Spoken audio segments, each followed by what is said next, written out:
अस्सलाम वालेकुम dear students, कैसे हो आप लोग। उम्मीद है कि आप लोग बिल्कुल ठीक ठाक हो गए। तो आज की इस वीडियो में इंशाल्लाह हम लोग जो है वो डिस्कस करेंगे अपना प्रैक्टिस टेस्ट नंबर 4। तो बगैर टाइम वेस्ट किए हुए हम लोग अपनी वीडियो की तरफ चलते हैं। हमारे पास जो फर्स्ट पोर्शन है वो है बायोलॉजी का। इसमें हमारे पास MCQ नंबर 1 है। कहते हैं कि which one of the following vaccine has least side effect. Option A attenuated vaccine, option B killed vaccine, option C subunit vaccine and option D toxoid vaccine. तो आप लोगों के पास जो सब्सिनेट वैक्सीन होती हैं वो हमारे पास उनका सबसे कम साइड इफ़ेक्ट्स होते हैं। So option C is correct, Charlie. MCQ number 2 में कहता है live attenuated vaccines are use to treat all types of the following diseases except. Option A cholera and rabies, option B typhoid and plague, option C measle and mumps and measles, option D yellow fever and rubella. तो basically हमारे पास live attenuated vaccine में हम लोग typhoid, प्लीग, मीजल, mums और इन चीज़ों को, रेबुला वगैरह और ये येलो फीवर को तो हम लोग ट्रीट कर रहे होते हैं। अगर हम लोग ऑप्शन ए में देखें तो उसमें उसने कोलेरिया और रेबीज़ लिखा है। रेबीज़ बेसिकली जिस वक्त लाइक कोई कुत्ता काट लेता है तो उसकी वजह से जो हारिश होती है उसको रेबीज़ कहते हैं, ठीक है। तो इसके लिए हम लोग जो है वो लाइव एटेन्यूएटेड वैक्सीन यूज़ नहीं करते। सो ऑप्शन ए इज़ करेक्ट कि इसमें हम लोग लाइव एटेन्यूएटेड वैक्सीन यूज़ नहीं कर रहे होते। MCQ नंबर 3 में कहता है टिश्यू प्लाज्मिनोजेन एक्टिवेटर यानी कि TPA is used for. Option A treating anaemia, option B bone marrow transplant, option C dissolving blood clots and option D cancer treatment. तो हम लोग जो है वो TPA को यूज़ कर रहे होते हैं ब्लड क्लॉट्स को डिज़ोल्व करने के लिए। Option C is correct. MCQ number 4 में कहता है for callus formation auxins and cytokinins are required in which ratio. Option A balanced, option C low cytokinins required, option C low auxins and very high cytokinins required and option D only auxins are required. तो हम लोग जो है वो callus की formation के लिए, ठीक है, हमें ये दोनों हमारे पास बैलेंस्ड अमाउंट में चाहिए होते हैं, ठीक है। So option A is correct. MCQ number 5 में कहता है कि restriction enzymes are of the great use in the genetic engineering because. Option A they cut DNA at a specific base levels, option B they cut DNA at a several specific levels, option C they help in binding the pieces of DNA and option D they are nucleases। तो हमारे पास जो है वो restriction enzyme, यहाँ से आपको एक चीज़ पता चली होगी कि उसको हम लोग बेसिकली जेनेटिक इंजीनियरिंग में यूज़ कर रहे होते हैं, ठीक है। क्यों यूज़ कर रहे होते हैं? क्योंकि ये हमारे पास जो है वो कट करता है DNA को एट स्पेसिफिक बेस लेवल्स पे। Option A is correct. MCQ number 6 क्या है? कहता है कि if one of the following component is missing bacteria can not increase the number of its plasmid copies. Option A antibiotic resistance gene, option B origin of replication, option C closing site and option D ligase enzyme. कहते हैं कि इनमें से हमारे पास वो कौन सा component है जो अगर मिसिंग हुआ तो हमारे पास बैक्टीरिया जो है हमारे पास can not increase the number of its plasmid copies. तो अगर देखो हमारे पास अगर उसको ओरिजिन ना मिला, ठीक है, ओरिजिन उसको ना मिला, ओरिजिन ऑफ रेप्लिकेशन, तो आगे तो ये सारा प्रोसेस होगा ही नहीं। लाइक क्लोनिंग साइट्स भी ये नहीं आएंगी, लाइगेज एंजाइम का तो भी फंक्शन बचेगा ही नहीं। So option B is correct. MCQ number 7 में कहता है in ecosystem having 4 tropical levels the amount of energy fixed at producers level is 23,197। About how much energy is fixed by the primary consumers? Option A 2,370 kilocalories, option B 232 kilocalories, option C 1,564 kilocalories and option D none of these। अब ये basically एक application based question है जिसमें like direct आपसे चीज़ें नहीं पूछी गई। आप लोगों ने अगर इन्वायरमेंट वाला चैप्टर पढ़ा हो तो उसमें हम लोगों ने एक चीज़ पढ़ी थी कि फॉर एग्जांपल जब लाइक लेवल टू लेवल हम लोग जाते हैं, ट्रॉपिकल लेवल्स लाइक प्रोड्यूसर से कंज्यूमर से आगे फर्दर जो भी आते हैं, तो हमारे पास 10% ऑफ एनर्जी जो है वो डिक्रीज़ होती है, ठीक है। फॉर एग्जांपल अगर हमारे पास जो है वो ए के पास जो है वो 90 किलो कैलोरीज एनर्जी थी, तो अगले लेवल पे हमारे पास वो 80 हो जाएगी। 10% सॉरी, पहले लेवल पर अगर 100 थी तो दूसरे पे वो 90 हो जाएगी, 10% डिक्रीज़ होती है। अब यहाँ पे आप लोग इसका 10% निकालोगे तो आप लोगों के पास जो भी आंसर आया तो वो आप लोगों के पास आपका करेक्ट आंसर होगा, ठीक है। तो अगर आप लोग इसका 10% निकालो तो आप लोगों के पास जो है वो 2317 किलो कैलोरीज आपके पास आता है। जस्ट आप लोगों ने क्या करना है कि 23,197 का आप लोगों ने 10% निकालना है, ठीक है। तो आप लोगों के पास आपका आंसर आ जाएगा। MCQ नंबर 8 में कहता है the bacterium that convert NO2 to NO3, option A rhizobium, option B bacillus, option C nitrosomonas and option D nitrobacter. तो आप लोगों को मैं पहले 1-2-3 चीज़ें बताना चाहता हूँ यहाँ पे। आप लोग अपने पास इनको नोट भी कर लो। हमेशा अपने जहन में याद रखो कि हमारे पास जो नाइट्रोसोमोनास होते हैं ये अमोनिया को नाइट्रेट में कन्वर्ट करते हैं, अमोनिया को नाइट्रेट में कन्वर्ट करते हैं। दूसरे हमारे पास जो हैं राइजोबियम और कोलेस्ट्रोडियम जो होते हैं ये नाइट्रोजन फिक्सिंग बैक्टीरियाज होते हैं। तीसरे हमारे पास जो सीडोसोमोनास होते हैं ये डीनाइट्रीफाइंग बैक्टीरियाज होते हैं। ये 3 जो कैटेगरीज मैंने बताई हैं आप लोग इनको लाजमी अपने पास लिख के रखें, इनको लाजमी देखें, हो सकता है कि इनमें से MCQ आ जाए। तो इसमें हमारे पास bacterium that convert NO2 to NO3, तो वो हमारे पास है नाइट्रोबैक्टर, ठीक है। नाइट्रोबैक्टर जो है हमारे पास NO2 को NO3 में कन्वर्ट करता है। बाकी जो 3 मैंने बताई हैं वो भी आप लोग लाजमी देखें, मे भी हो सकता है MCQs उनमें से भी आ जाए या हो सकता है ये आ जाए, एग्जामिनर के मूड का पता नहीं चलता। MCQ नंबर 9 की बात करते हैं, कहते हैं the first that oxygenated the atmosphere were, option A cyanobacteria, option B phototropic organism, option C anaerobic organisms and option D all of them. तो सियानोबैक्टीरिया बचपन से पढ़ते आ रहे हैं 9-10 से भी कि हमारे पास ये हमारे पास फर्स्ट ऑर्गेनिजम्स थे जिन्होंने हमारे पास जो है वो एटमॉस्फेयर को जो है वो ऑक्सीजन जो है वो देना शुरू की थी। सो option A is correct in MCQ number 9। Next आप लोगों के पास जो MCQ नंबर 10 है, कहता है कि मॉडर्न हॉर्स, एक्वस, यूहिपस, मीजोहिपस, मर्सीहिपस। तो ये अगर आप लोगों को एवोल्यूशन वाला चैप्टर्स याद हो तो आप लोगों के पास जो एक्वस है ये मॉडर्न हॉर्स कहलाता है। MCQ नंबर 11 में कहता है polyploidy is more common in, option A plants, option B animals, option C bacterias and option D viruses. Polyploidy, monoploidy, ये आप लोगों को कॉन्सेप्ट ऑब्वियसली पता होगा। कहते हैं कि it is more common in plants, animals, bacteria या वायरसेस। हमारे पास जो पोलीपेलाइडी होता है ये प्लांट्स में मोस्ट कॉमन होता है। So option A is correct. MCQ number 12 में कहते हैं amino acids leucine is coded by how many codons. तो हमारे पास जो ल्यूसीन होता है इसको हमारे पास जो है वो 6 अमाइनो एसिड्स कोड कर रहे होते हैं। Option D is correct. MCQ number 13 कहते हैं कि DNA and histone forms a head like structure called, option A mesosomes, option B polysomes, option C nucleosomes and option D centrosomes. तो हमारे पास जो है वो DNA एंड हिस्टोन्स जो है वो हमारे पास एक हेड लाइक स्ट्रक्चर बनाते हैं जिसको हम लोग जो है वो न्यूक्लियोसोम कह रहे होते हैं। Option C is correct. MCQ number 14 में कहता है change in the gene frequency in small population by chance is called, option A gene pool, option B genetic drift, option C gene mutation and option D gene flow. तो हमेशा आप लोग अपने जहन में रखें कि हमारे पास change in the gene frequency in small population by chance, ठीक है, तो उसको हम लोग जो है वो जेनेटिक ड्रिफ्ट कह रहे होते हैं। ये अक्सर अब ये MCQ देने का मकसद क्या था? मकसद जस्ट ये था कि समटाइम्स इस तरह जो है वो कॉमन डेफिनेशंस भी आ जाती हैं जो कि उस वक्त बंदे को कंफ्यूज करती हैं। तो आप लोग डेफिनेशंस पर भी फोकस किया करें।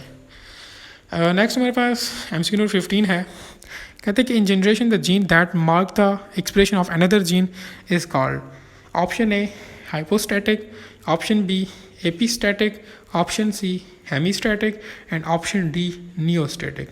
तो हमारे पास वो जीन जो किसी दूसरे जीन के मार्क को हाइड करता है, the generation in generation the gene that mark the expression of another gene, तो वो हमारे पास जो है वो उसको हम लोग एपिस्टेटिक जीन कहते हैं। Option B is correct. MCQ number 16 कहता है if you blood group are the example of, option A multiple alleles and incomplete dominance, option B codominance and incomplete dominance, option C I M completely dominance only, option D multiple alleles and codominance. अच्छा, ये option C में सिर्फ complete dominance है, ठीक है, I am ये में वो गलती से आ गया। तो एबीओ ब्लड ग्रुप सिस्टम हमारे पास एग्जांपल है मल्टीपल एलील्स की, ठीक है, और कोडोमिनेंस की। अगर आप लोगों ने डोमिनेंस रिलेशन पढ़े हों, complete dominance, incomplete dominance, codominance, over dominance, तो उसमें एबीओ ब्लड ग्रुप सिस्टम ये कोडोमिनेंस में आता है, ठीक है। डिफरेंट ब्लड ग्रुप्स आपने देखा होगा कोडोमिनेट करते हैं, लाइक उनमें डिफरेंट वो एंटीजन होती है, वो दिस एंड डैट वो चीज़ें आ जाती हैं, और मल्टीपल एलील्स होते हैं इसमें। सो that is why option D is correct, delta. MCQ number 17, organisms developed with 2 head and 1 trunk is called. Option A identical twins, option B Siamese twins, option C dizygotic twins, option D fraternal twins। तो आप लोग MCQ को ज़रा गौर से पढ़ें। इसमें हमारे पास आप लोगों ने अक्सर देखा होगा कि कुछ लोग जो है वो उनका लाइक ट्रंक नीचे वाला जो हिस्सा होता है वो एक ही होता है, लेकिन ऊपर 2 सर होते हैं। तो ये उनका पूछ रहे हैं, तो उनको हम लोग जो है वो, अगर आप लोग इसमें देख सकते हो ऑप्शन बी, ठीक है, साइमस ट्विंस, तो ये वो होते हैं बेसिकली। अब आइडेंटिकल ट्विंस क्या होते हैं या डाइजाइगोटिक क्या होते हैं, फ्रेटर्नल क्या होते हैं, ये आप लोगों का टास्क है, ये आप लोगों ने खुद देखने हैं। क्योंकि बात मैंने पहले भी की थी कि एग्जामिनर के मूड का पता नहीं चलता, वो कोई भी क्वेश्चन उठा के दे सकता है। तो आप लोग कोशिश करो कि जो लाइक इसमें से चीज़ें आप लोगों की मिस हुई हैं या आप लोगों को जिन टर्म्स का नहीं पता, तो आप लोग देखा करें। MCQ नंबर 18 में कहता है vitro fertilisation take place in option A river, option B sea, option C land, option D lab. In vitro किसे कहते हैं, इन विट्रो, तो जो लेबोरेटरी के अंदर होती है उसको हम लोग इन विट्रो कहते हैं। Option D is correct. बहुत आसान MCQ था। MCQ नंबर 19 कहता है कि which hormones prepares the body for the situation of stress and emergency। Option A adrenaline, option B nor adrenaline, option C thyroxine, and option D आप लोगों के पास है इंसुलिन। तुम्हारे पास जो एड्रेनलिन होता है ये, इसको स्ट्रेस हार्मोन्स भी कहते हैं, ठीक है। So option A is correct कि ये वो हार्मोन है जो बॉडी को प्रिपेयर करता है for situation of stress and emergency, ठीक है। और आप लोगों के पास जो नॉर एड्रेनलिन है इसको हैप्पी हार्मोन भी कहते हैं, ठीक है। तो ये भी आप लोगों को पता होना चाहिए। MCQ नंबर 20 में कहते हैं exophthalmia is the classic symptom of, option A hyperthyroidism, option B hypothyroidism, option C hyperglycaemia, and option D hypercalcaemia. तो अगर आप लोगों को जो है वो हाइपरथायराइडिज्म का पता हो, जिसमें हमारे पास थायराइड ग्लैंड हमारे पास जो है वो उसका जो डिसऑर्डर है, एक हमारे पास जो है वो गॉइटर है, नहीं गॉइटर नहीं है, एक्सोपैथेलमिया है, दूसरा हमारे पास कौन सा था, आई थिंक ग्रेव डिजीज़ था। तो एक्सोपैथेलमिया हमारे पास इसमें ये होता है कि हमारे पास ये जो आई बाल होता है, ठीक है, ये जो आई का वो होता है ये एक्सपेंड हो जाता है, इसका साइज़ इंक्रीज़ हो जाता है, तो उसको एक्सोपैथेलमिया कहते हैं, ठीक है।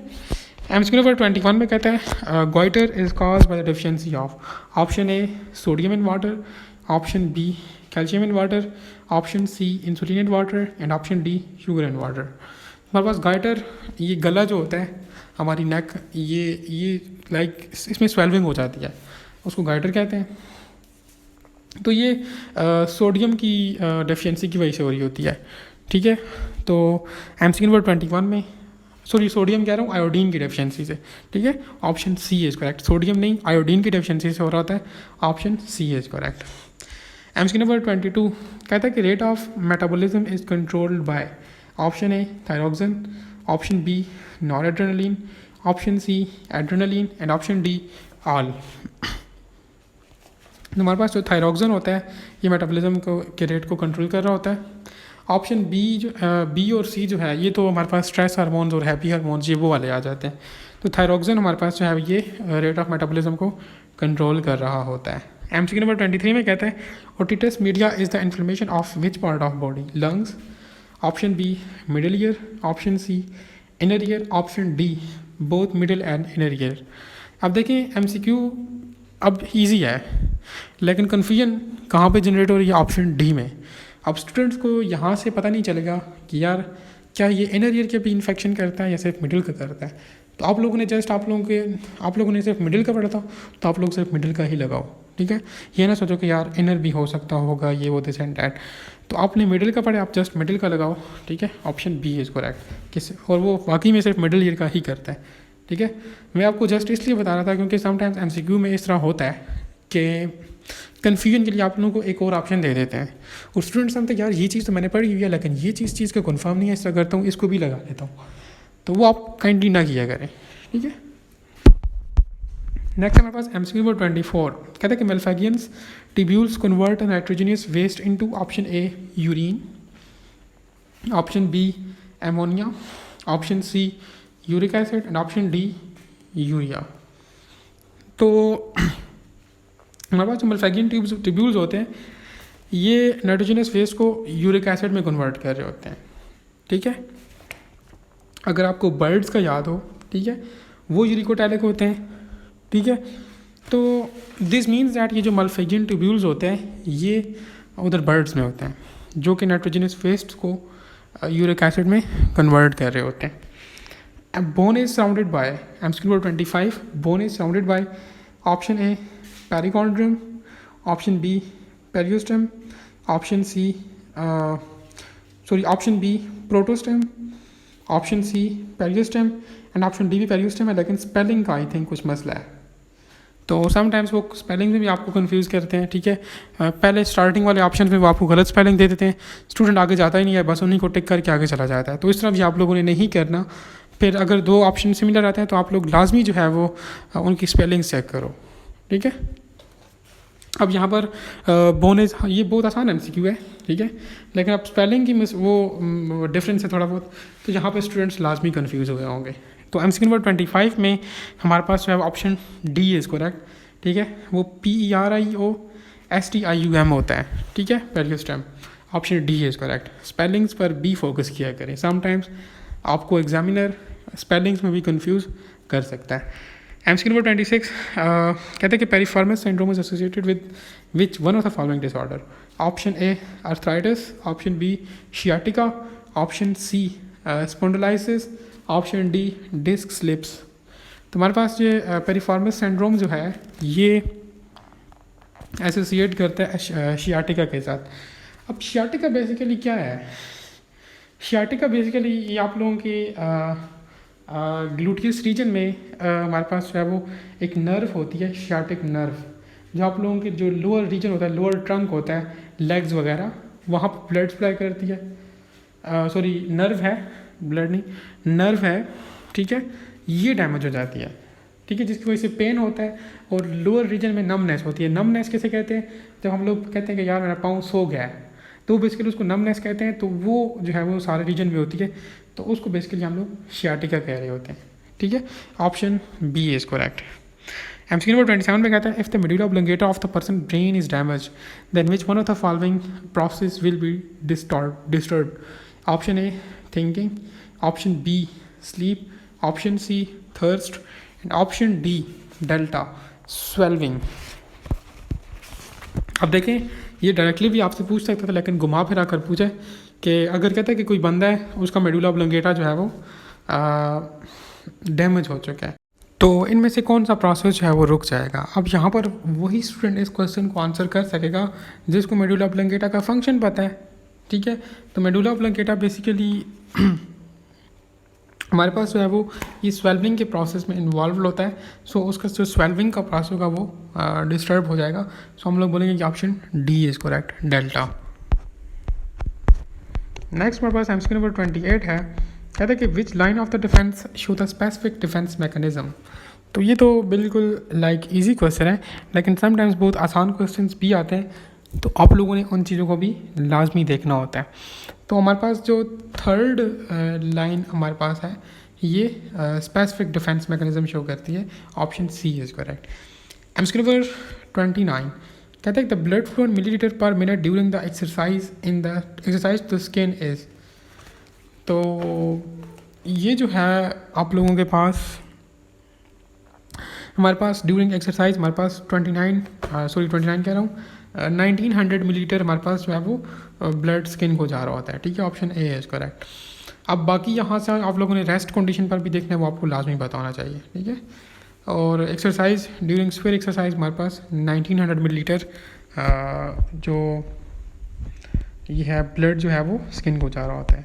Option A is correct. MCQ number 30 में कहता है much of the mechanical decisions take place in. Option A mouth, option B stomach, option C small intestine, option D none. अब उसने देखे मैकेनिकल डिसीजन का बोला है, ठीक है, जो कि ये केमिकल्स के अलावा हो रही होती है। तो अगर आप लोग माउथ को देखें तो हमारे पास माउथ में मैकेनिकल डिसीजन होती है, स्टोमक में हमारे पास मैकेनिकल भी होती है लेकिन उसके साथ केमिकल भी होती है। ठीक है, लेकिन स्टोमक में हमारे पास ज़्यादातर केमिकल हो रही होती है। अब उसने बोला है most of the mechanical decisions take place in, तो हमारे पास ज़्यादातर मैकेनिकल डिसीजन माउथ के अंदर हो रही होती है। ठीक है, लेकिन अगर वो पूछे कि most of the chemical decision take place in, तो हमारे पास स्टोमक में केमिकल डिसीजंस ज़्यादा हो रही होती है। आपको पता है कि वहाँ पर HCl और डिफरेंट एसिड्स हो रही है, वो दिस एंड दैट, हार्मोन्स वगैरह रिलीज़ हो रहे होते हैं। ठीक है, डाइजेशन के लिए। तो most of the mechanical decision हमारे पास माउथ में होगी और केमिकल डाइजेशन किधर होगी, स्टोमक में। अब नेक्स्ट एमसीक्यू नंबर 31 में कहते हैं opening of the flower buds and leaf buds is called. Option A epinasty, option B thermonasty, option C photonasty and option D seismonasty. ये बेसिकली प्लांट मूवमेंट्स में से क्वेश्चन उठाया गया है, तो प्लांट्स मूवमेंट्स भी इंपॉर्टेंट है, आप लोगों को कम से कम आने चाहिए। ठीक है, तो ये हमारे पास बेसिकली हम लोग इसको एपिनास्टी कह रहे होते हैं। Option A is correct. MCQ number 32 Microsporum furfur cause. Option A athlete foot, option B ringworm, option C dandruff and option D none. अगर आप लोगों ने लेक्चर्स हमारे देखे हैं जिसमें हम लोगों ने क्विक रिविजन्स करवाई हैं विद इन 30 मिनट्स, आप लोग अपना पूरा बायोलॉजी का एक चैप्टर क्लियर करते हो। ठीक है, तो उसमें मैंने आप लोगों को बताई थी ये चीज़ें कि ये माइक्रोस्पोरम फुरफुर हमारी मरतबा भी जो है वो टेस्ट में आई थी, और ये जो फर्दर एक चार्ट बना हुआ है या क्या है, तो उसमें और भी चीज़ें गिवन है, तो आप लोगों ने लाजमी देखना है। ठीक है, तो यहाँ पर माइक्रोस्पोरम का उसने पूछा हुआ है, तो हमारे पास ये डैंड्रफ काज करता है। ठीक है, एमसीक्यू नंबर 33 में कहता है DNA वायरस। अब देखें यहाँ पर इस तरह की स्टेटमेंट देने का मकसद क्या था कि समटाइम्स उन्होंने एग्ज़ाम के अंदर कुछ इनकम्प्लीट स्टेटमेंट्स दी होती हैं। अब आप लोगों का काम ये बनता है कि क्योंकि आप लोग वहाँ पे ये भी एग्जामिनेशन का हिस्सा है कि आप लोग क्वेश्चन को खुद समझो। ठीक है, अब DNA वायरस जस्ट ये एक स्टेटमेंट है, अगर जस्ट ऑप्शन दिए अब इसमें क्या बंदा करे, तो ये क्वेश्चन को समझना भी स्टेटमेंट का हिस्सा है। आप लोग ऑप्शन में देख सकते हो, उसने HAV लिखे, option B HBV, option C HCV and option D both A and C। तो आप लोगों ने हेपेटाइटिस वाला अगर टॉपिक पढ़ा हो तो उसमें आप लोगों को पता होगा कि हमारे पास जो HBV वायरस होता है, जो हेपेटाइटिस B काज कर रहा होता है, वो DNA वायरस होता है, और हेपेटाइटिस A वायरस HAV और C वायरस HCV ये RNA वायरसेस होते हैं। ठीक है, ये तीनों चीज़ें आप लोगों ने ध्यान में रखनी है, और क्विक रिवीजन में भी मैंने ये चीज़ भी आप लोगों को बताई थी कि ये इंपॉर्टेंट है। अगर किसी ने वहाँ से सुनी हुई तो उसको अभी ये MCQ में करने में कोई मसला नहीं हुआ होगा। MCQ नंबर 34 में कहते हैं number of ATPs form directly by the single Krebs cycle. तो क्रेब्स साइकिल में हमारे पास सिर्फ और सिर्फ एक ATP बन रहा होता है। Option A is correct. MCQ number 35 में कहता है Calvin cycle takes place in. Option A stroma of chloroplast, option B grana of chloroplast, option C cytoplasm of the cell and option D mitochondria. तो Calvin cycle basically ये dark reaction होता है। ठीक है, तो आप लोगों को मैंने क्विक रिवीजन सीरीज में भी बताया था कि आप लोग हमेशा ध्यान में रखो LG। L stand for light, G stand for grana. अब लाइट रिएक्शन ग्रेना में हो रहा है तो डार्क किधर होगा, स्ट्रोमा में होगा। ठीक है, तो dark reaction take place in stroma of chloroplast. Option A is correct. अब यहाँ पर कैल्विन साइकिल से स्टूडेंट्स कंफ्यूज हो गए क्योंकि अब ये कैल्विन साइकिल क्या है, तो कैल्विन साइकिल डार्क रिएक्शन को ही कहा जाता है। ठीक है, तो ये भी आप लोग अपने जहन में रख लें। नेक्स्ट पोर्शन हमारे पास फिजिक्स का आ जाता है, ठीक है। फिजिक्स में हमारे पास जो एमसीक्यू नंबर 1 है, सॉरी एमसीक्यू नंबर 36 कहता है unit of refractive index. Option A metre per second, option B metre, option C metre per second square and option D none. Refractive index, what is refractive index? इसका formula आप लोगों को पता हो कि n is equal to c over v। What is c? c is equal to speed of light and v is equal to velocity of sound. तो just simple इन दोनों की यूनिट सेम होता है तो ये आपस में एक दूसरे के इफेक्ट को कैंसिल कर लेते हैं। सो हम लोग कह सकते हैं कि जो रिफ्रैक्टिव इंडेक्स होता है इसका कोई यूनिट नहीं होता। So option D is correct. MCQ number 37 की बात करें, कहता है if the magnitude of the cross product is equal to the magnitude of dot product then the angle between the two vectors is equal to option A 30 degree, option B 45 degree, option C 60 degree and option D none. बहुत important MCQ है और आसान MCQ है। तो आप लोगों को उसने बोला कि अगर हमारे पास क्रॉस प्रोडक्ट का सम हमारे पास डॉट प्रोडक्ट के इक्वल हो तो हमारे पास एंगल कितना होगा। तो आप लोग देख सकते हो कि हम लोगों ने पहले लिखा है कि हमारे पास dot product is equal to cross product, sorry cross product is equal to dot product. Just simple आप लोग इसको जो है वो डॉट प्रोडक्ट वाले को इस साइड ले आओ, डिवाइड कर लो, पीछे आप लोगों के पास 1 बच जाता है, ठीक है। अब हम पता है कि हमारे पास ये जो क्रॉस प्रोडक्ट होता है इसमें हम लोग साइन ऑफ थीटा यूज़ करते हैं और जो डॉट प्रोडक्ट होता है इसमें हम लोग कॉस ऑफ थीटा यूज़ करते हैं। अब नीचे आप लोग थर्ड स्टेप में मैं देखो तो हम लोगों ने लिखा है कि A B sine of theta divided by A B cos of theta. अब ए बी सेम है तो हम लोग इसको कैंसिल कर लेंगे। पीछे हमारे पास बचते हैं sine of theta is equal to cos of theta which is equal to 1।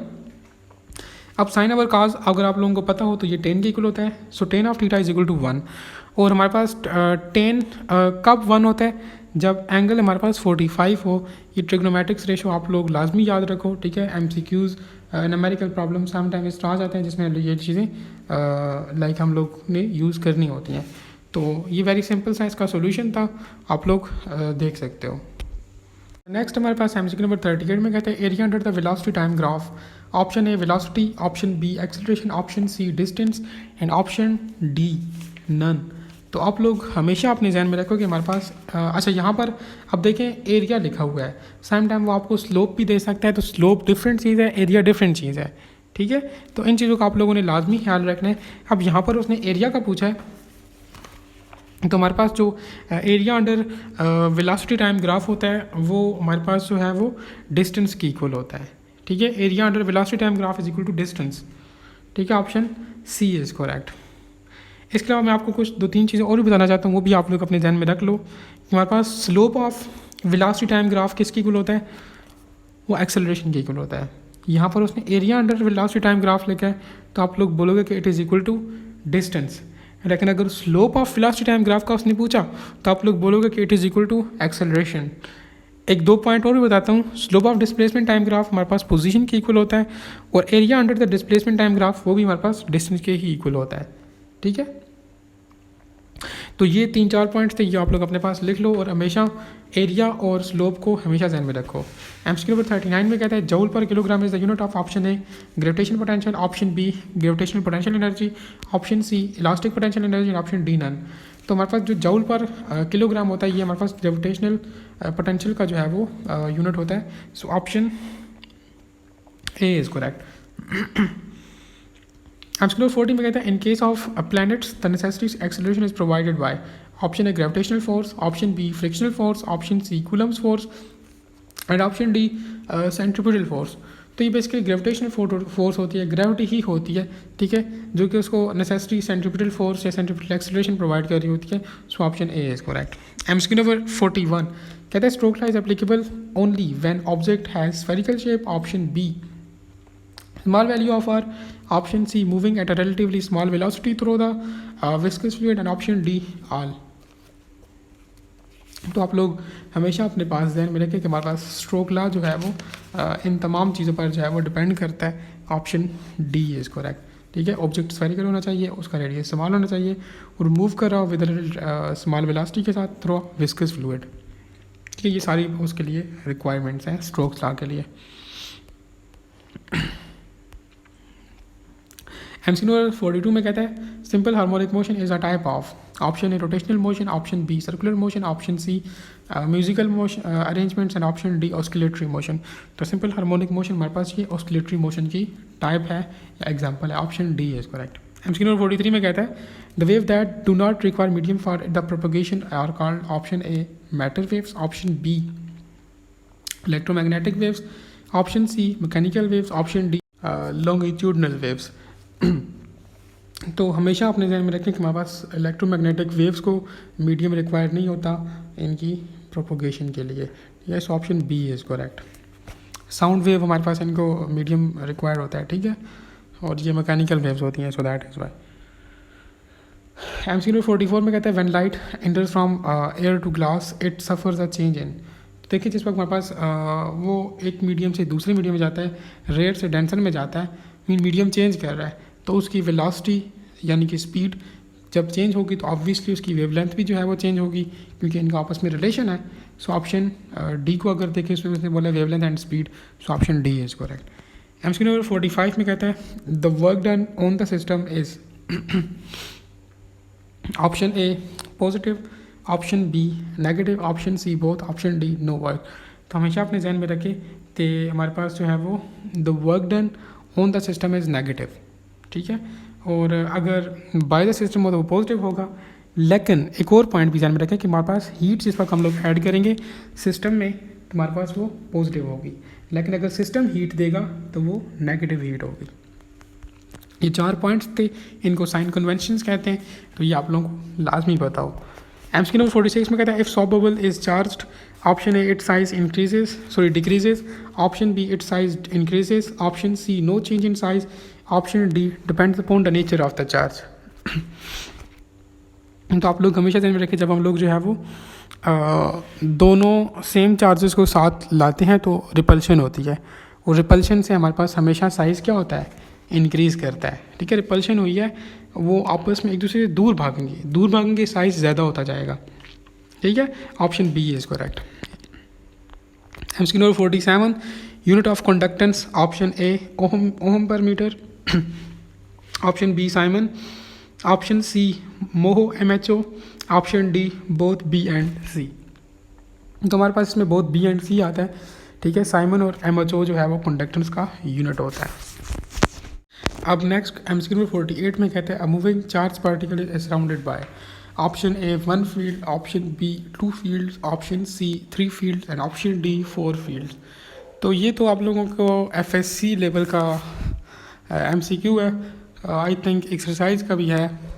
इसमें हमारे पास जब चार्ज मूव कर रहा होता है तो एक तो उसके साथ इलेक्ट्रिक फील्ड होती है, एक उसके साथ मैग्नेटिक फील्ड होती है, और तीसरी ग्रेविटेशनल फील्ड होती है जो कि हर जगह प्रेजेंट होती है, ठीक है। So option C is correct कि it is surrounded by 3 fields. MCQ number 49 में कहता है the current produce due to the changing the magnetic flux, option A displacement current, option B eddy current, option C drift current and option D saturation current. कहते हैं current produce due to the changing magnetic flux, तो वो हमारे पास AD होता है, eddy current, ठीक है, जो कि सर्कल में मूव कर रहा होता है, ठीक है। सो ऑप्शन बी में हमारे पास एमसीक्यू नंबर 49 में ऑप्शन बी इज करेक्ट।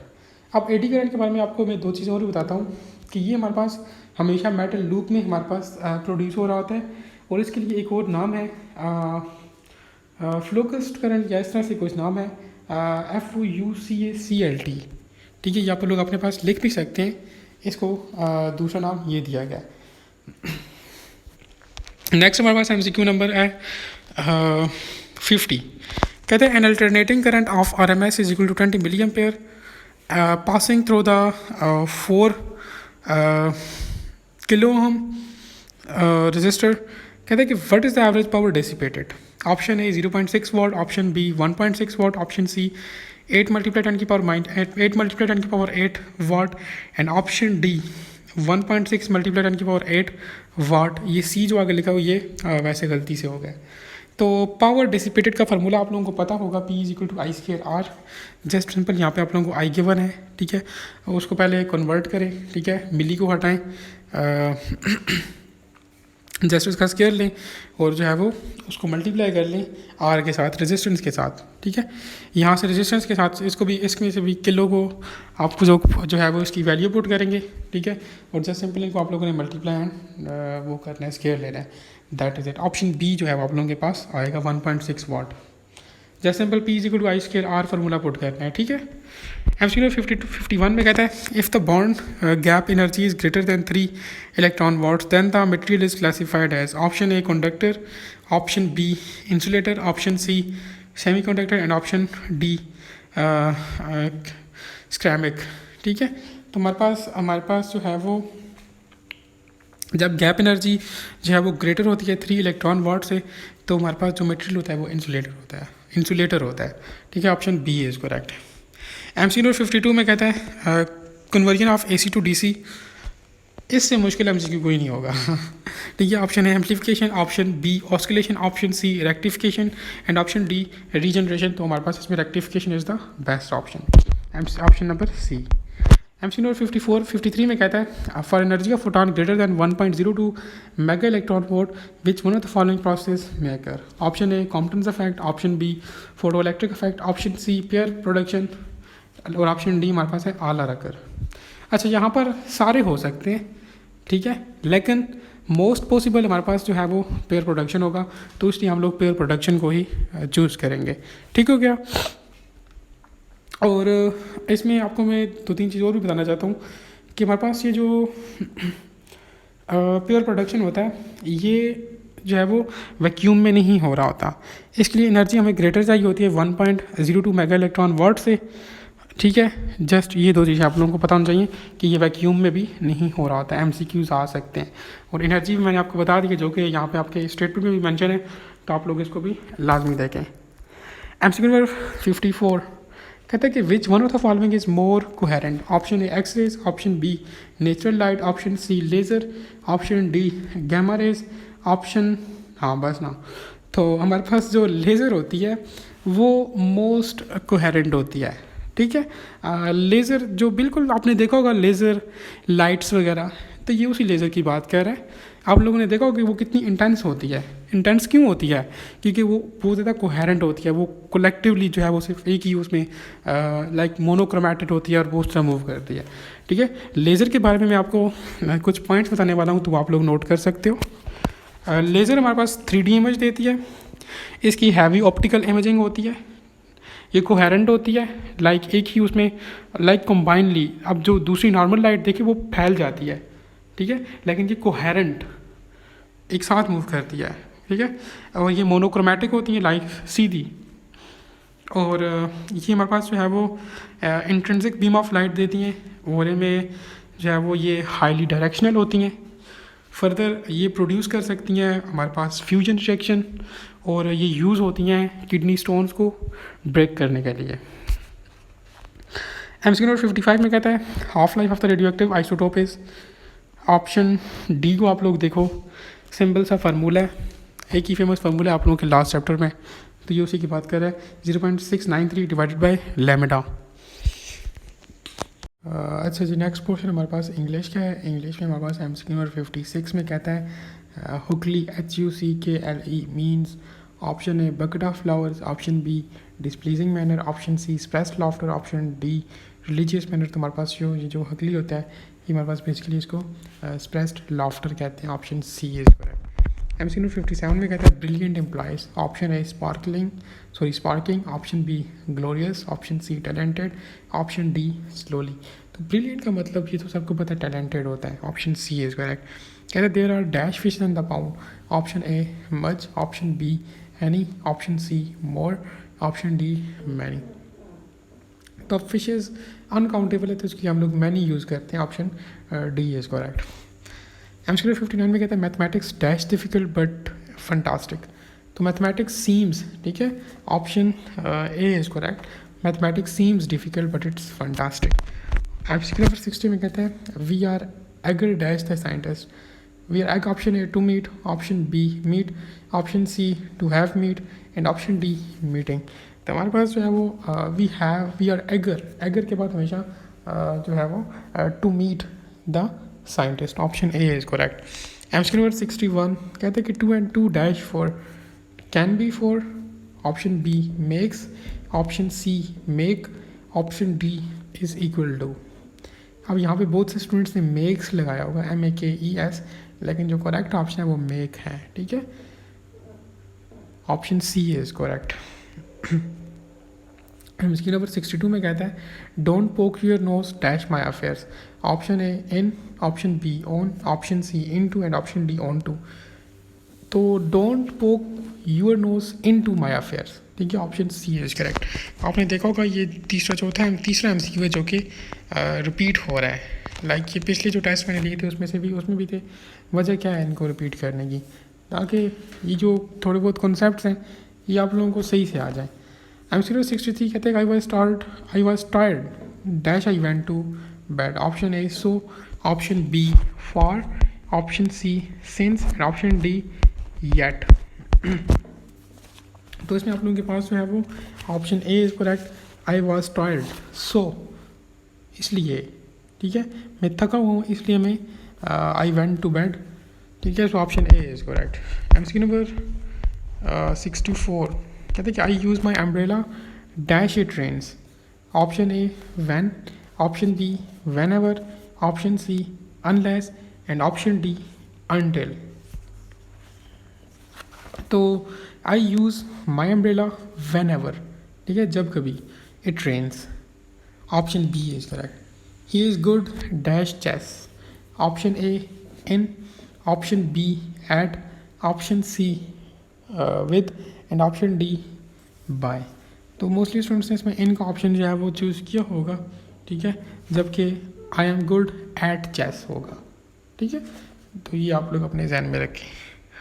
अब एमसीक्यू नंबर 66 मोस्ट इंपॉर्टेंट है, कहते हैं she writes dash ink, option A with ink, option B of ink, option C in, option D from. अब बहुत से स्टूडेंट्स ने विद चूज़ किया होगा लेकिन विद नहीं है, ठीक है। अगर यहाँ पर होता I writes dash ink dash pen तो फिर विद पेन होता, लेकिन उसने इंक का बोला हुआ है, तो इंक तो पेन के अंदर होती है और इंक फिर वो इन होगा, ठीक है। आई राइट्स इन इंक, अगर यहाँ पर पेन होता तो फिर हम लोग विद यूज़ करते। तो इस कॉन्सेप्ट को अपने पास लिख ले। एमसीक्यू नंबर 67 में कहते हैं I have to get up early dash Tuesday morning, तो I have to get up early जो है वो ऑन द मॉर्निंग, ठीक है। आपको मैंने बताया था कि हम लोग डेज़ के साथ हमेशा ऑन यूज़ करते हैं, ठीक है, on Monday, on Tuesday, on Wednesday, on Thursday, तो ये मैंने आपको पहले बताया हुआ था। और टाइम के साथ एट यूज़ करते हैं, एट 9 o'clock, एट 10 o'clock, ठीक है। तो ये दो पॉइंट्स भी अपने पास लिख के रख ले। ऑप्शन एमसीक्यू नंबर 68 में कहता है she is dash beautiful, option A so, option B very, option C much, option D all are correct but all are not correct, ठीक है। हमारे पास जो है वो शी इज़ वेरी ब्यूटीफुल, ठीक है। एमसीक्यू नंबर 69 कहते हैं कि she dash speaks Pashto, she can speak Pashto, option B is correct, ठीक है। एमसीक्यू नंबर 70 में कहता है this house is her house, this house is her house, the house is, option A hers, option B her, option C she and option D she's. तो this house is her house and the house is hers, ठीक है, option A is correct. उसके बाद आप लोगों के पास आ जाता है केमिस्ट्री पोर्शन, ठीक है।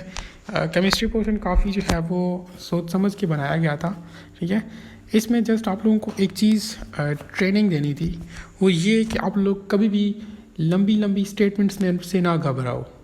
अक्सर KMU आपको कंफ्यूज करेगा इन स्टेटमेंट्स में, ठीक है। वो आप लोगों को लंबी चौड़ी स्टेटमेंट्स देगा लेकिन उन स्टेटमेंट्स में कुछ नहीं होता।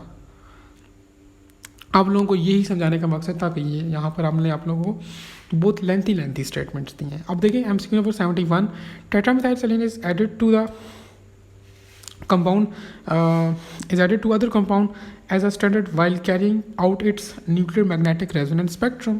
कहते हैं कि this tetramethyl is basically option A non volatile compound, option B less volatile, option C highly volatile, option D highly reactive. तो ये तो आप लोगों को एक्सरसाइज का शॉर्ट क्वेश्चन था, ठीक है, जहाँ पर आप लोगों ने रीजनिंग दी थी कि ये तो हाईली वोलेटाइल होता है तब हम लोग इसको यूज़ करते हैं। अब यहाँ पर पहली चीज़ तो ये कि आप लोगों ने लॉन्ग स्टेटमेंट से नहीं घबराना। दूसरी चीज़ जो आप लोगों को सिखानी थी कि समटाइम्स आप लोगों की एक्सरसाइज के क्वेश्चंस जो शॉर्ट क्वेश्चंस होते हैं रीजनिंग वाले वही उठाकर दिए जाते हैं और मेन रीज़न पूछी जाती है। अब फिज़िक्स में आप लोग देख लो रेंज एंड हाइट इक्वल होती है, ये तो आप लोगों का शॉर्ट क्वेश्चन भी था, लेकिन इंट्री टेस्ट बेस पर वही चीज़ आप लोगों से MCQ में पूछी जा रही होती है। तो यहाँ पर ये दो चीज़ें आप लोगों को बतानी थी कि लंबी स्टेटमेंट से कभी भी ना घबराओ। और सेकंड थिंग इज़ डैट कि एक्सरसाइज वाले शॉर्ट क्वेश्चंस को भी लाजमी देखो, उसमें कम से कम सारे क्वेश्चन रटने की ज़रूरत नहीं है, जस्ट कम से कम आप लोगों को मेन चीज़ पता हो। अब जिस तरह ये देखें ये एक शॉर्ट क्वेश्चन था। नेक्स्ट हमारे पास MCQ नंबर 72 में कहता है, अब ये बहुत लेंथी स्टेटमेंट है। अब लेंथी स्टेटमेंट देने का मकसद जस्ट ये था कि आप लोग एक तो लेंथी स्टेटमेंट से ना घबराओ, और दूसरी बात ये आप लोगों से जो है वो हम लोगों ने केमिस्ट्री के टेस्ट नहीं लिए तो प्रिपेयर तो करवाने। तो अब देखो ये स्टेटमेंट में जितनी भी इन्फॉर्मेशन लिखी है ये करेक्ट इन्फॉर्मेशन है, इसमें जो जो चीज़ें लिखी हैं वो आप लोग अपने पास नोट करें और इनको भी याद रखें। ठीक है, स्टेटमेंट भी इंपॉर्टेंट है। क्यों इंपॉर्टेंट है? सारा मटेरियल मैंने स्टेटमेंट में डाला है ताकि स्टूडेंट्स को पता चले कि यार ये चीज़ें भी हैं, ये चीज़ें भी करनी है। ठीक है, अब देखिए aromatic hydrocarbon is which in which carbon carbon bond और इक्वल इन लेंथ। पहली बात तो ये कि यहाँ पर ये बेंजीन की बात कर रहा है। ठीक है, उसमें बिल्कुल carbon carbon bond length same होती है। कहते हैं कि which is basically a non polar compound. अब आप लोग ध्यान में रखें कि benzene is a non polar compound and is a water insoluble, और बेंजीन वाटर में इनसॉल्युबल होता है। ठीक है, ये सारी बातें जितनी भी हो रही हैं बेंजीन की हो रही हैं। ठीक है, फर्दर कहता है soluble in ether, alcohol and petrol. तो बेंजीन की बात हो रही है कि बस वो अल्कोहल, ईथर और पेट्रोल में सोल्युबल रहता है। कहते हैं कि which shows the addition reaction, oxidation reaction, electrophilic substitution reactions and electrophilic aromatic substitution reactions. अब ये सारे रिएक्शंस उसने बताएं, तो ये सारे रिएक्शन बेंजीन करता है। अब यहाँ पर मेंशन करने का मकसद जस्ट ये था, अब हम ये सारे MCQs आप लोगों को यहाँ पर नहीं दे सकते थे, जस्ट मकसद ये था कि आप लोगों को ये बेंजीन के बारे में थोड़ा बहुत और भी इंफॉर्मेशन मिल जाए। ठीक है, फर्दर वो कहते हैं at room temperature and pressure is a colourless liquid. Benzene is a colourless liquid और उसकी पेक्युलर स्मेल होती है और उसका जो है वो हमारे पास बर्निंग टेस्ट होता है। उसकी स्पेसिफिक ग्रेविटी मेंशन की है 0.8788, मेल्टिंग पॉइंट उसका मेंशन किया है 5.5 सेंटीग्रेड पे मेल्ट होता है और 80.82 सेंटीग्रेड पे वो बॉयल हो जाता है। हाईली इन्फ्लेमेबल हमारे पास हाइड्रोकार्बन है। तो ये सारी इन्फॉर्मेशन आप लोगों ने अपने पास याद रखनी है और इसको लाइक अपने जहन में रखना है। ये MCQs आ सकते हैं, जस्ट मकसद यही था। ठीक है, और इसका मकसद कुछ भी नहीं था। और एक और भी इसका मकसद ये था कि अक्सर में इस तरह होता है ना कि आपको एग्जाम में लंबी लंबी स्टेटमेंट्स दी जाती हैं ताकि वो आप लोगों का टाइम ज़ाया कर सकें। स्टूडेंट्स लंबी लंबी स्टेटमेंट्स में फंस जाते हैं, लेकिन आप लोगों ने जो है वो इस चीज़ पर प्रैक्टिस करनी है। ठीक है, लंबी स्टेटमेंट्स को जल्दी जल्दी पढ़ें, उसमें से जो इन्फॉर्मेशन आपके लिए यूज़फुल है आप लोग जस्ट उसको अंडरलाइन करें और आगे जाएँ। फालतू चीज़ों को एलिमिनेट करें उस स्टेटमेंट में से। अब ये जो स्टेटमेंट दी थी इसमें एक तो टाइम मैनेजमेंट, दूसरी चीज़ इसमें कुछ इंपॉर्टेंट इन्फॉर्मेशन है वो आप लोगों के साथ शेयर करनी थी। तीसरी चीज़ ये कि आप लोग लंबी स्टेटमेंट से बिल्कुल भी ना घबराएं। अब इतनी लंबी स्टेटमेंट दी है, ऑब्वियसली ये तो सबको पता चल गया होगा कि यार ये बेंजीन की बात कर रहे हैं।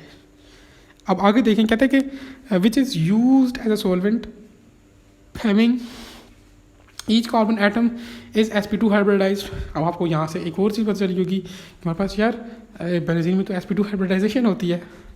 ठीक है, हैविंग द एंगल ऑफ उसमें 120 डिग्री एंगल होता है and structure is regular coplanar hexagonal. एक और चीज़ पता चल गई कि हमारे पास यार उसका तो रेगुलर कोप्लेनर हेक्सागोनल स्ट्रक्चर होता है।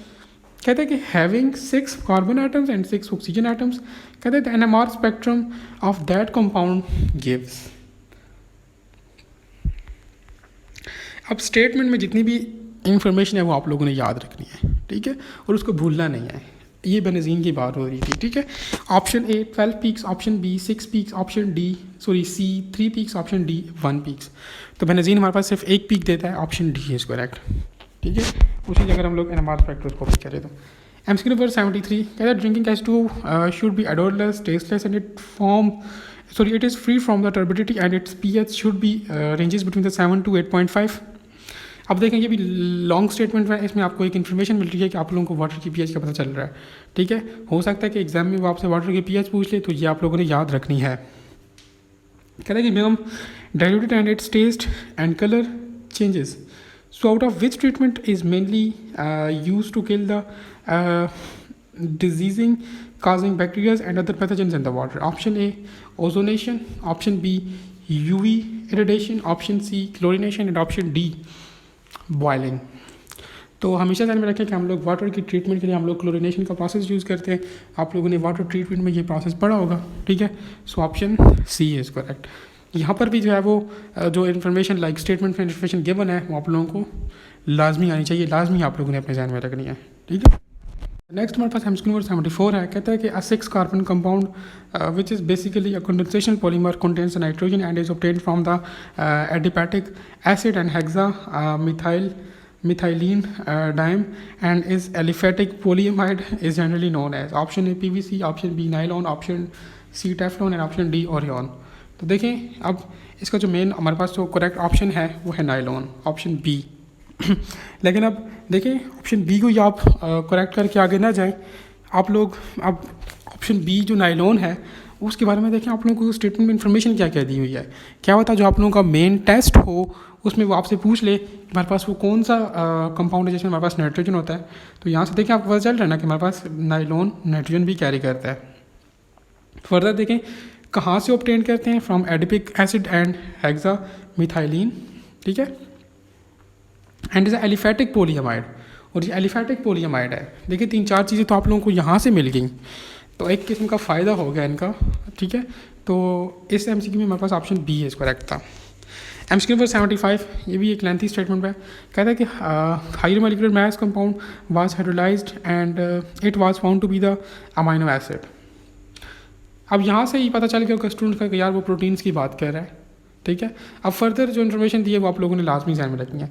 Having carbon, hydrogen, oxygen, sulphur and nitrogen. Question आ सकता है कि हमारे पास इसमें प्रोटीन्स में कौन कौन से एलिमेंट्स होते हैं अबंडेंट. कहता है कि मोस्ट अबंडेंट इन नेचर. अब देखें अगर सेल वाला चैप्टर आपको याद हो वहाँ पे हमने कहा था कि 60 to 80% प्रोटीन्स होते हैं सेल वाल में. तो ये वो भी आपका यहाँ से क्लियर हो गया. कहता है कि most abundant in nature and has a great role in the cellular functions. तो ये उसी प्रोटीन्स की बात कर रहा है, ठीक है, जो 60 to 80% थी. Having 16% nitrogen. देखिए मोस्ट इंपॉर्टेंट चीज़ आपकी क्लियर हुई है. आपसे क्वेश्चन पूछ सकते हैं एग्जाम में कि हमारे पास प्रोटीन्स में कितने परसेंट नाइट्रोजन होता है. तो 16% नाइट्रोजन होता है, ठीक है. And is amphoteric in nature. आपको एक और चीज़ भी पता चल गई हमारे पास प्रोटीन तो एम्फेटेरिक भी होता है. अब यहाँ से उसकी एनर्जी का पता चल रहा है कि वो प्रोवाइड करती है energy 4.1 to 4.8 kilo calories of energy, having 4 level of organisation. और एक मोस्ट इंपॉर्टेंट एमसीक्यू पॉइंट आ रहा है. कहता है कि form 50% dry weight of the organisms. Question आ सकता है कि which one of the following compound forms या biological molecule form the 50% dry weight of the organism. तो वो ऑप्शन तो हमारे पास प्रोटीन्स होगा. नेक्स्ट कहते हैं take an essential part in the formation of the protoplasm. Protoplasm वही सेलुलर वाली बात कर रहे हैं, सेल वाली. कहते हैं कि act as a carrier of the oxygen in the blood plasma. MCQ आ सकता है कि which one of the following biological molecule act as a carrier of oxygen in the blood plasma. Haemoglobin क्या है? प्रोटीन है. तो ये उसकी बात कर रहा है, ठीक है. The compound is option A carbohydrates, option B lipids, option C nucleic acid, option D none. तो प्रोटीन मिसिंग है, ऑप्शन डी इज करेक्ट, ठीक है, नन. एमसीक्यू नंबर 76 में कहता है which one of the following is not correct in case of the carboxylic acid. Option A they are polar molecules, option B they form hydrogen bonds, option C they are stronger than mineral acids and option D they have high boiling points and than corresponding alcohols. तुम्हारे पास जो है वो ये stronger नहीं होते mineral acid से, ठीक है, उनसे वीकर होते हैं. मिनरल एसिड हमारे पास ये स्ट्रॉन्गेस्ट होते हैं, ठीक है. So option C is correct. MCQ number 77 में कहता है hydrolysis of ester in the presence of KOH is called. Option A esterification, option B decarboxylation, option C saponification, option D deamination. तो बेसिकली ये हमारे पास स्पोनिफिकेशन का process होता है, ठीक है. एस्टरिफिकेशन हमारे पास जस्ट ईस्टर बन रहा होता है. ये था आप लोगों का पास पेपर कौन सा था 2020 वाला, ये क्वेश्चन उसमें था, ठीक है. और यहाँ से देखो आपको एक और चीज़ भी क्लियर हो रही है. आपसे पूछ सकते हैं कि स्पोनिफिकेशन में हमारे पास जो है वो किसकी प्रेजेंस में हम लोग प्रोसेस ऑफ स्पोनिफिकेशन कर रहे होते हैं. तो पोटाशियम हाइड्रोक्साइड KOH की प्रेजेंस में हम लोग प्रोसेस ऑफ स्पोनिफिकेशन को जो है वो परफॉर्म कर रहे होते हैं. यहाँ से आप लोगों के 2 पॉइंट्स क्लियर हुए हैं, ठीक है, बल्कि 3 हुए हैं. हमने ईस्टरिफिकेशन की बात की कि जब ईस्टर की फॉर्मेशन होती है तो हम लोग ईस्टरिफिकेशन कहते हैं. एमसीक्यू नंबर 78 में कहता है कहते हैं कि select the test which is used for the estimation of glucose in the blood and urine. Option A Tollens reagent test, option B Fehling solution test, option C Benedict solution test and option D all of these. तो ये सारे test हम लोग use करते हैं glucose को detect करने के लिए ब्लड में और यूरिन में. So option D is correct. MCQ number 79 में कहता है ketones are prepared by the oxidation with the Na2Cr2O7 and H2SO4 gives. अब देखें कीटोन्स की बात कर रहे हैं, एल्डिहाइड्स की नहीं कर रहा. अब कीटोन्स हमारे पास जो है वो ये if I am not wrong तो ये हमारे पास जो है वो सेकेंडरी अल्कोहल्स बना रहे होते हैं. अगर यहाँ पर वो एल्डिहाइड की बात करता तो प्राइमरी अल्कोहल्स आपके लोगों के पास आंसर होता. अब यहाँ पर उसने कीटोन्स की बात की है तो वो सेकेंडरी अल्कोहल्स देते हैं. ठीक है, एल्डिहाइड की ऑक्सीजन करेंगे तो वो प्राइमरी अल्कोहल बनाएंगे और कीटोन्स की ऑक्सीडेशन करेंगे तो वो सेकेंडरी अल्कोहल्स बनाएंगे. और इसी को उलट कर लें, प्राइमरी अल्कोहल की रिडक्शन करेंगे तो एल्डिहाइड बनेगा, सेकेंडरी अल्कोहल की रिडक्शन करेंगे तो कीटोन बनेगा. 4 पॉइंट्स आप लोगों के क्लियर हुए तो इनको आप लोग अपने पास लिख के रख लें, कोई भी पॉइंट आ सकता है. एमसीक्यू नंबर 80 में कहता है select the compound that will not easily oxidised. Option A primary alcohols, option B secondary alcohol, option C tertiary alcohol and option D both A and B. तो हमारे पास टर्शियरी अल्कोहल को हम लोग easily oxidise नहीं कर सकते. ठीक है, उसमें 3 अल्काइल्स या अराइल ग्रुप्स होते हैं. ठीक है, तो ये और ये आप लोगों ने जहन में रखना है. एमसीक्यू नंबर 81 में कहता है ethers are considered as option A Lewis acids, option B Lewis bases, option C they are neutrals and option D मुझे नहीं पता. अच्छा, ये जस्ट वैसे लाइक असल में केमिस्ट्री पोर्शन इतना बोरिंग पोर्शन होता है हर एक टेस्ट का, तो ये जस्ट वैसे फ़न के लिए था. तो आप लोगों ने जहन में रखना है कि हमारे पास ये जो ईथर्स होते हैं ये लीविस बेसिस होते हैं. ठीक है, option B is correct.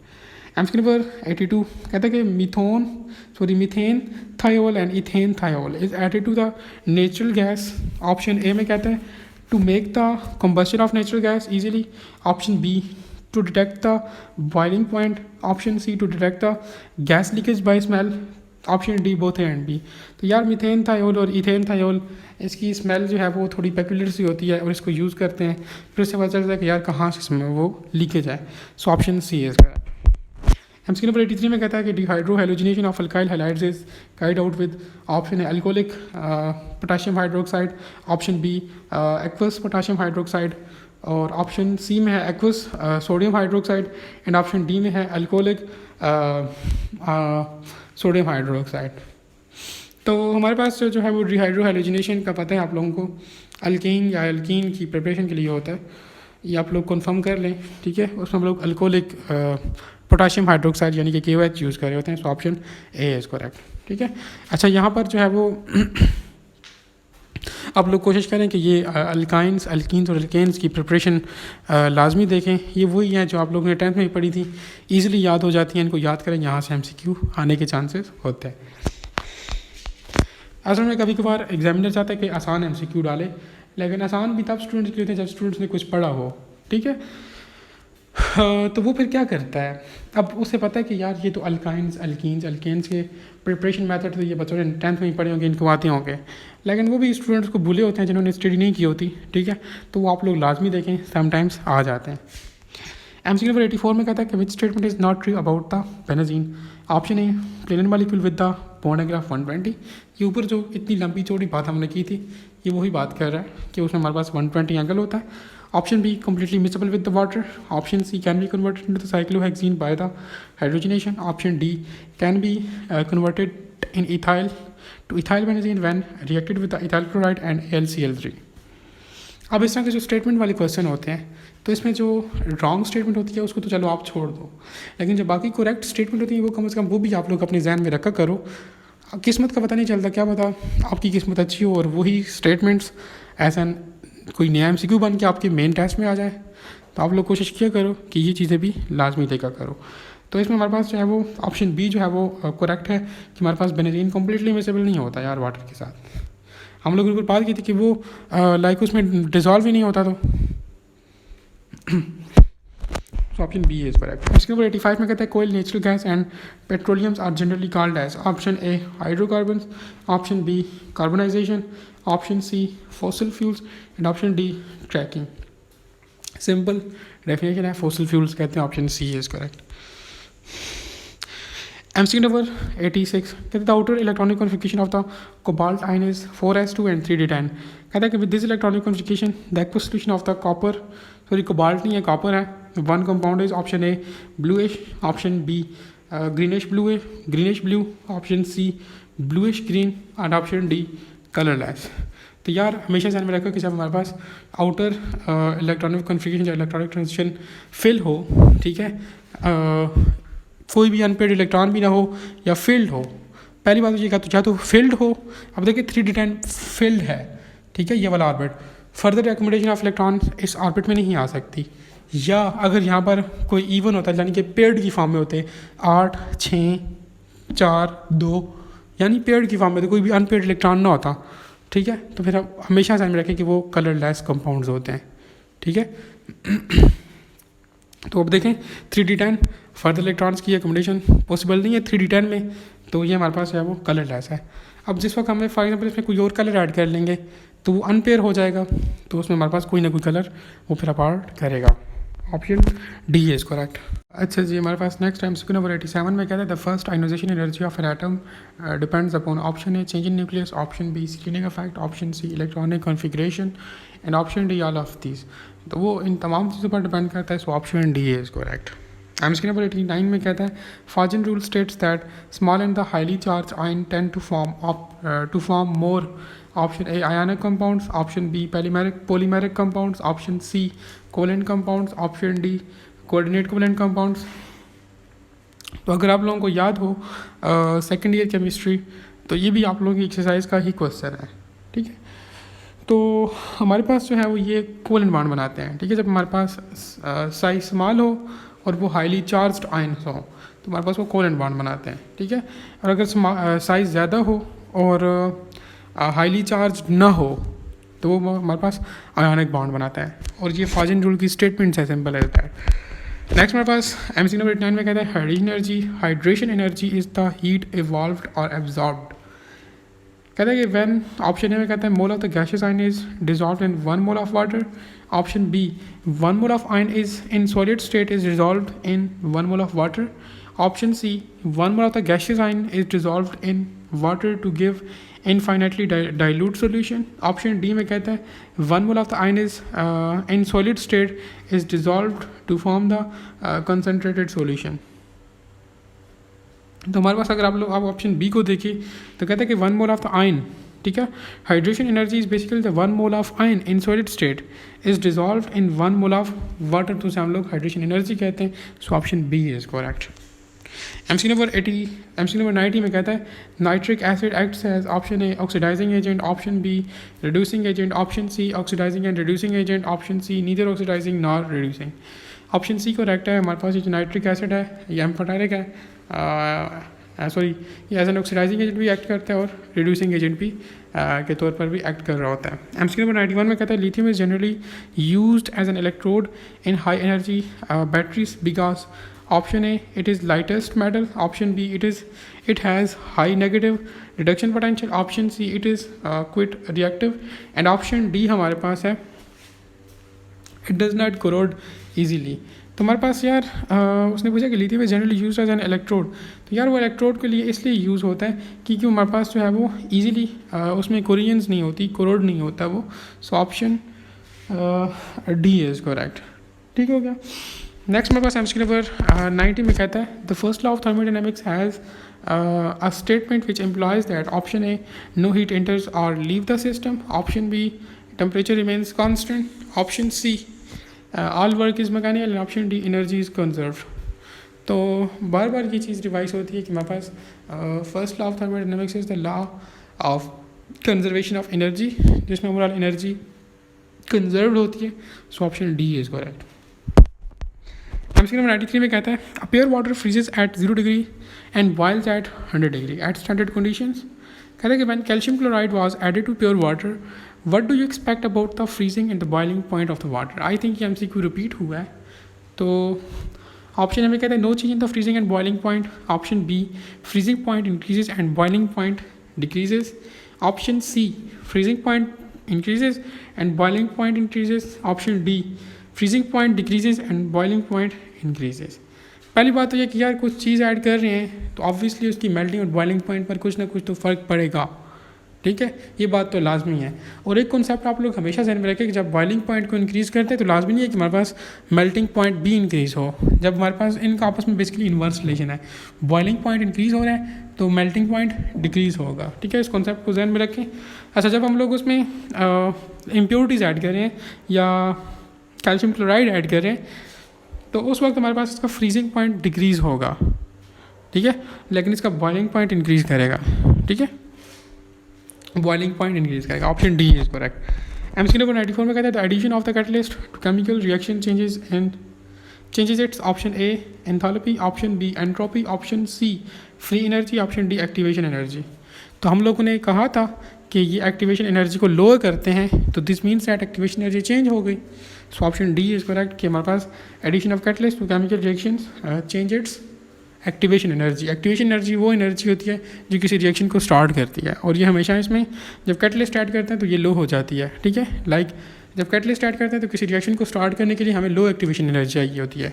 Option D is correct. MCQ number 95 smaller the value of pKa। पहली बात तो ये कि हमारे पास जो pKa है ये एसिडिटी के बारे में बताती है। बेस वाले ऑप्शन को तो आप फ़ौरन रिमूव कर लो। अब पीछे हमारे पास बचता है weaker the acid, option C, and option D में कहता है स्ट्रॉन्गर द एसिड। तो pKa वैल्यू कहता है कि अगर स्मॉल होगी तो हमारे पास एसिड जो है वो स्ट्रॉन्गर होगा। Option D is correct. MCQ number 96 में कहता है hydrogen bonding does not exist in the molecules of most repeated MCQ है। Option A proteins, option B carbohydrates, option C ammonia, option D hydrogen. तो hydrogen bonding हमारे पास hydrogen molecules में present नहीं होती, एग्जिस्ट नहीं करती। एमसीक्यू नंबर 97 में कहता है in a closed room of 100 metre cube a perfume a bottle is spread up the room develop a smell. This is due to the property of gas which is option A viscosity, option B density, option C osmosis, option D diffusion. अगर किसी बच्चे को भी कहते तो ये आपको ये करेक्ट जो है वो आंसर इसका बताएगा, ठीक है। तो वो डाइफ्यूजन की वजह से हो रहा होता है, ये चीज़ें डाइफ्यूज़ कर रही होती हैं, फिर वो ओवरऑल सारे रूम में जो है वो स्प्रेड हो जाती हैं थ्रू डाइफ्यूजन। एमसीक्यू नंबर 98 में कहता है कि when hydrogen gas is enclosed in a discharge tube using a low pressure it emits. Simple experiment है। ऑप्शन ए में कहते हैं green light, option B blue light, option C red light and option D blue light. Blue light जो है वो correct option है। Low temperature पर हमारे पास है वो ब्लू लाइट जो है वो जनरेट होगी या प्रोड्यूस होगी। Option D is correct. अच्छा, नेक्स्ट हमारे पास एमसीक्यू है, हमारे पास एमसीक्यू नंबर 99 कहते हैं the condition of the gas molecules the collision of the gas molecules basically कहते हैं the collision of gas molecules with the wall of the container is responsible for the gases process according to the van der Waals after the pressure correction। कहते हैं कि which gas will exert more pressure if the temperature is kept constant।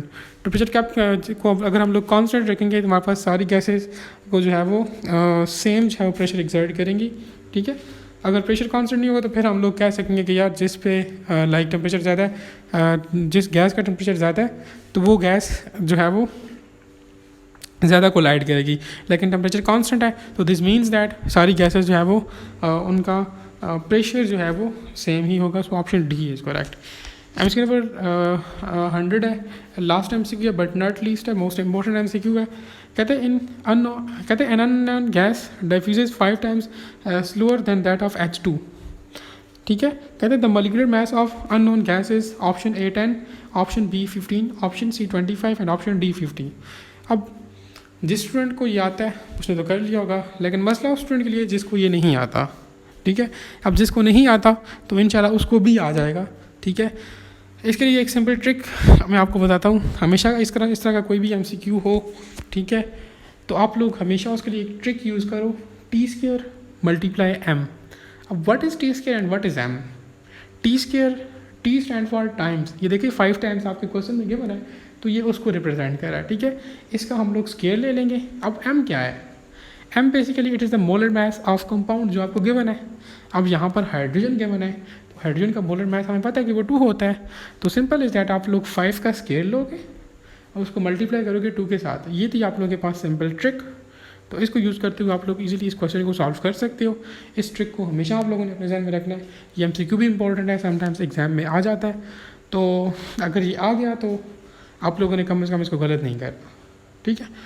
तो इसमें हमारे पास जो best option है वो 50 आता है, क्योंकि जब हम लोग 5 का स्केयर लेते हैं तो वो 25 आता है, फिर उसको 2 के साथ मल्टीप्लाई करते हैं जो कि मोलर मास है हमारे पास हाइड्रोजन का, तो हमारे पास ओवरऑल जो आंसर आता है 25 × 2 = 50।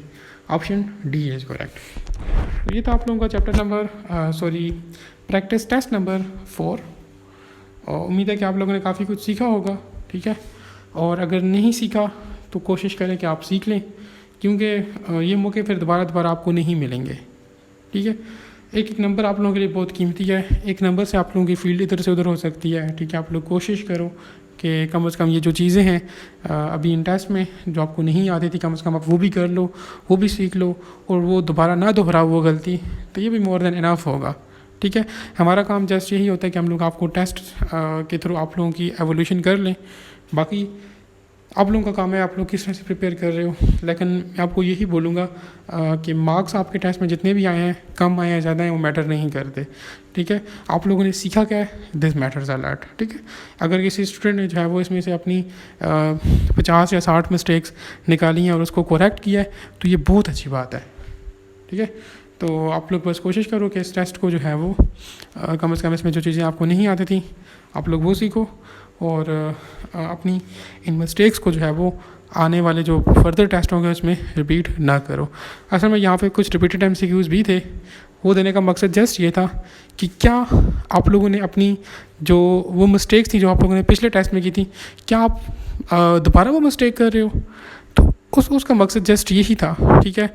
अब वो आप लोगों को पता चल गया होगा कि यार क्या आप लोगों ने वो मिस्टेक्स दोबारा की हैं या नहीं की। उम्मीद है कि नहीं की होगी, क्योंकि वहाँ पर मैंने आपको एक लेक्चर दिया था कि कम से कम जो इस टेस्ट में मिस्टेक्स है कम से कम आप लोग वो ना करो, ठीक है। तो अभी भी वही मेरी आप लोगों से जो है वो रिक्वेस्ट है, कम से कम अभी जो आप लोगों ने मिस्टेक्स की हैं उनको ना करो। अगर किसी स्टूडेंट ने कर भी लिए हैं, पिछले टेस्ट वाली मिस्टेक्स रिपीट कर भी लिए हैं, लेकिन उनसे भी रिक्वेस्ट है कि यार कम से कम ये मिस्टेक्स आप लोग अब अगले टेस्ट में ना करना, ठीक है। और कम से कम अपने मेन टेस्ट में बिल्कुल भी ना करना, वो आपका फिर अपना नुकसान होगा। कोई क्वेश्चन वगैरह है तो आप लोग कमेंट सेक्शन के अंदर कर सकते हो। Thank you.